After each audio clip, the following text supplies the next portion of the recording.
Hi everyone, Kathy here with the Math Collective. Today's video is for families who are thinking about how do we keep our mathematical conversations going while our children are on holiday.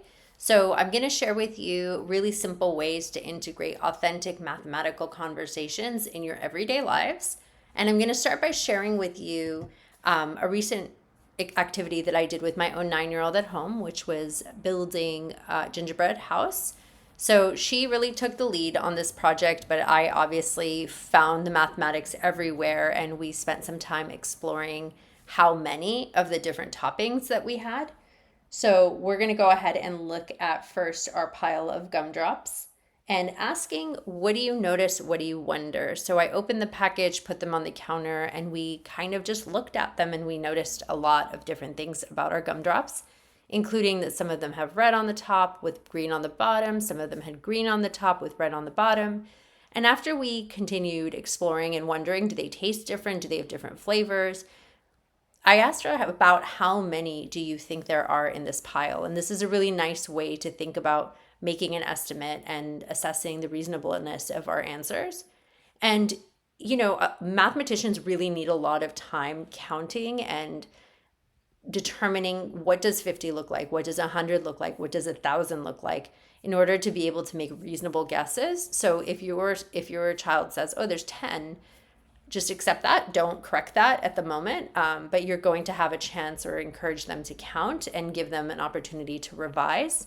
So once they've made their estimate, you could jot it down somewhere, you could make your estimate, and then you could see how could we count this, and really leave that open to your child depending on their age and the range in which they're comfortable counting in, to really organize and take the lead in counting. So there's some fundamental counting principles that could come up, including our number sequence, our one-to-one correspondence, which means that for every gumdrop that you touch, you say a number. And then lastly, cardinality, which means that if the last number I say when I'm counting is 25, then that's the total number of objects that are in the set. So those are three of the counting principles that our young mathematicians are working on. If you have an older student, those are usually pretty solid, and the estimates could range, right? So I'm going to show you an example of how we organized some of these gumdrops. And in this example, you would also do the same thing where you would ask them, well, what do you notice? What do you wonder? And you could feel free to chime in or to get the ideas of other people in your household. So just take a moment and think for yourself, what do you notice? And what do you think that your child might notice in this image? And they might say, well, I noticed that the green ones are here and the red ones are separated. And you might think, well, what does this have to do with math? All of this is setting us up for really lovely mathematical thinking and engaging everyone in that context. So we could say, what else do you notice? And they might say, well, I noticed that half of them are green and half of them are red. And that would be really beautiful because that's bringing up that mathematical language, again, in a really authentic and fun context. And after you've had a few opportunities to notice together, you might say, about how many do you think there are? How many are there? And see how they count. How would you count these? And any way that they approach that count is valid and should be honored. So they might say, I want to count them by ones. So 1, 2, 3, 4, and so on. They might want to count just the green ones first. They might want to count just the red ones first. They might want to count across the row. They might count by ones. They might count by groups of twos. They might count by fours. And if you have students who are working on multiplicative thinking, they might actually see this as a 4 by 4 and know that 4 times 4 is 16. And then there's another 4 by 4 over here that's red. This meaning the number of gumdrops in each row and the number of columns, which is really important vocabulary to reinforce in everyday life. We have rows that go side to side. We have columns. Another thing to note is that we could read this as 4 groups of 4 and just see where they see those groups. Which 4 are we talking about?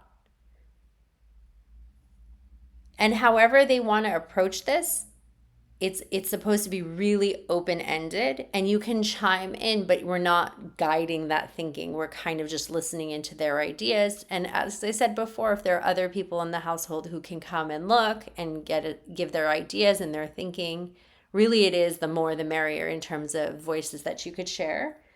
And you might actually even have someone notice that it's 4 rows of 8. If we have 4 rows of 8 and get 32 this way, they might get 32 by saying that this was 16 plus 16. So you could see how something really simple like gumdrops can bring out so much different mathematical thinking. And then if you add a little bit, like give them a few more to add to your set, or you can always use my images as well and say, how is this the same or different than the previous image? And I'm going to go ahead and share a couple more contexts that came up with our gingerbread house. We had Mike and Ike's because they make really nice brick roads and decorations to the sides of the house.